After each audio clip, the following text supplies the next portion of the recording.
विद्यार्थियों, मैं डॉक्टर श्यामा अग्रवाल, सह आचार्य संस्कृत, राजकीय डूंगर महाविद्यालय, बीकानेर से कालिदास रचित बहुप्रसिद्ध गीति काव्य मेघदूत के पूर्व भाग पूर्व मेघ में से श्लोक संख्या 46 से लेकर 50 तक की व्याख्या का अध्ययन करेंगे। त्वत् निष्यन्दोच्छ्वसित वसुधा गंध संपर्क रम्यः श्रोतोरंध्र ध्वनित सुभगम दंतिभिः पीयमानः। यक्ष मेघ का वर्णन कर रहे हैं, जो मेघ उज्जैनी नगरी से रवाना हो चुका है और उसे अब अलका नगरी पहुंचना है।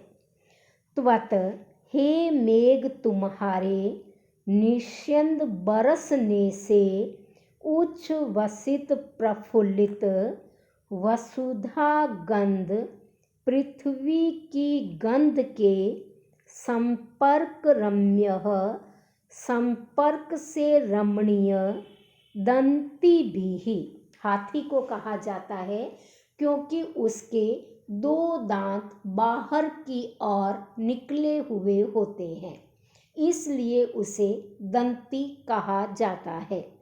दंती भी बहुत सारे हाथियों के द्वारा श्रोतोरंध्र, श्रोतो सूंड के रंध्र छिद्र की ध्वनित ध्वनि के साथ सुभगम बड़ी सुंदरता के साथ पीयमानः पिया जाता हुआ, और कानन जंगली उदुम्बराणाम गूलर के फलों को उदुम्बरों को परिणमयता पकाने वाला शीतोशीतल वायु देव पूर्वम गिरिम, देव नामक पर्वत तक उपजिग्मिषो जाने के इच्छुक ते तुम्हारे नीचे नीचे नीचे वासयति बहेगा। इस श्लोक में यक्ष मेघ से कह रहे हैं कि अब तुम उज्जैनी नगरी से प्रस्थान करोगे तो रास्ते में तुम हर जगह बरसात करना। तुम्हारे बरसने से पृथ्वी रोमांचित हो जाएगी, प्रफुल्लित हो जाएगी और उससे एक बहुत सुगंधित गंध निकलेगी। उस गंध को हाथी अपनी सूंड के छिद्र के द्वारा सूंघेंगे, बड़ी सुंदरता पूर्वक पान उसका करेंगे और ठंडी ठंडी वायु तुम्हें देव पर्वत तक तुम्हारे साथ साथ बहेगी। अब आया है देव पर्वत, जो कि भगवान कार्तिकेय का निवास स्थल है। तत्र स्कंदम नियत वस्तिम पुष्प मेघी कृतात्मा पुष्पासारेः स्नपयतु भवान व्योम गंगा जलार्द्रयी रक्षा हेतोर्नव शशि भृता वासवी नाम चमुनाम अत्यादित्यम हुतवह मुखे संभृतम तद्धि तेजः। भगवान कार्तिकेय, जो कि शिव तथा पार्वती के प्रथम पुत्र है, गणेश के अग्रज है, उनका निवास स्थल है देव पर्वत। पुष्प मेघी कृतात्मा भवान, हे मेघ, आप अपने आप को फूल बरसाने वाला मेघ बना लेना। आपसे जल की बूंदें ना गिरे, बल्कि जल की बूंदों के बहाने पुष्पों की बौछार हो, खुशबूदार कुसुमों की बौछार हो, ऐसा आप अपने आप को बना लेना।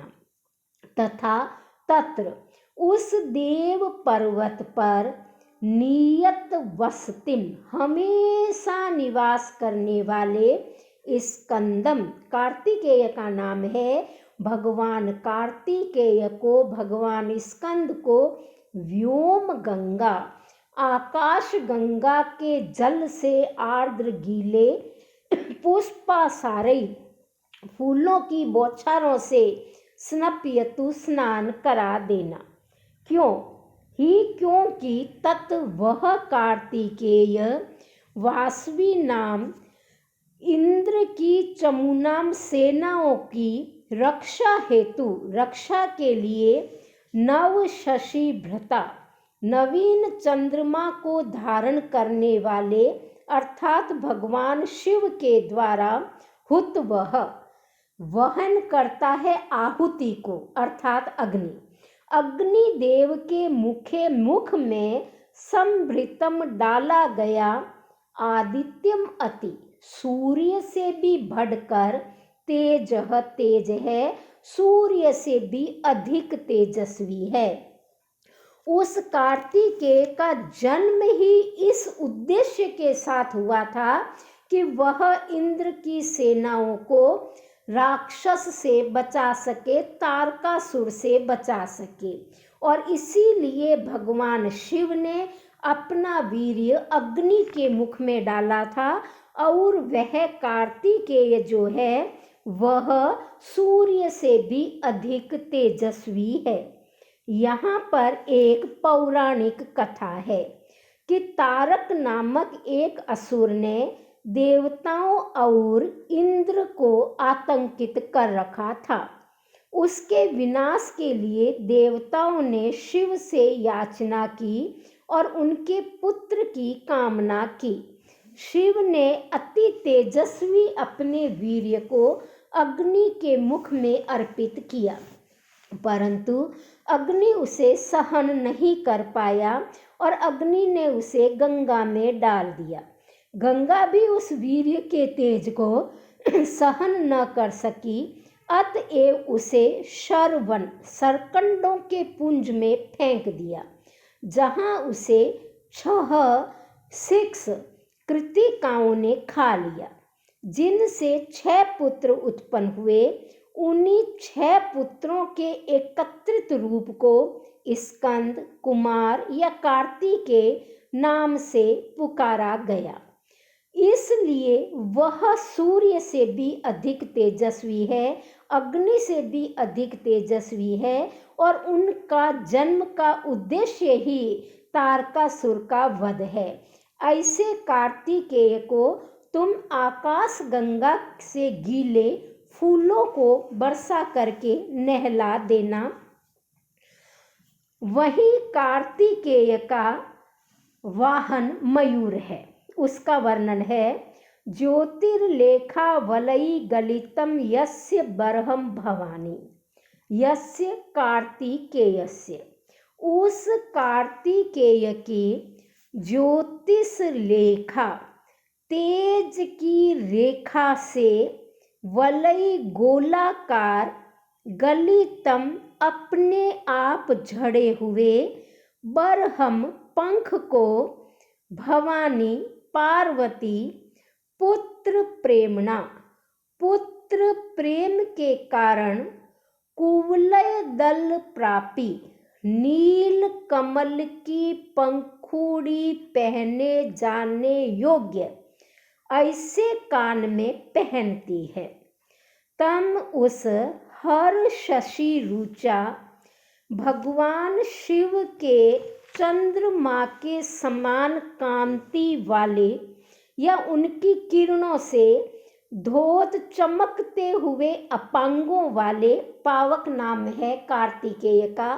कार्तिकेय के मयूर को पश्चात बाद में गुहा संक्रमण, बाद में तुम अद्रि ग्रहण गुरु भी गुफाओं में बहुत अधिक गर्जन से बड़े हुए ऐसे गर्जनों से नर्त यथा नचा देना।